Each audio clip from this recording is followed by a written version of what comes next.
Bulletin का बाकायदा आगाज करते हैं और शामिल करते हैं अब तक की अहम तरीन खबर शामिल करते हैं। कराची से ब्यूरो चीफ अरशद अली की रिपोर्ट के मुताबिक SSP वेस्ट हफीजुर रहमान बख्ती साहब का जिला के मुख्तलिफ इमाम बारगाहों और जुलूसों के रोड्स का विजिट।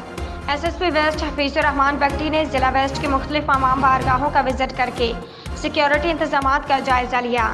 SSP साहब ने हिफाजती इंतजाम का तफसीली जायजा लेते हुए सिक्योरिटी पर मामूर जवानों से मुलाकात करके चाको चौबंद रहने पर शाबाश दी।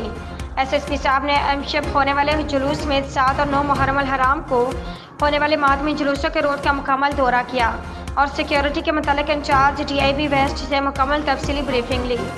SSP साहब ने विजिट के दौरान जुलूस के रोड समेत एंट्री एग्जैक्ट पॉइंट्स, अहम अहकामात, रूफ टॉप और कार्डन ऑफ के मुतालिक अहकामात जारी किए। मज़ीद अहकामात जारी करते हुए कहा कि तमाम अफसरान मुलाजमान किसी भी सूरत में अपना ड्यूटी पॉइंट नहीं छोड़ेंगे, किसी भी इमरजेंसी की सूरत में अपने सेक्टर कमांडर से रब्ता करेंगे।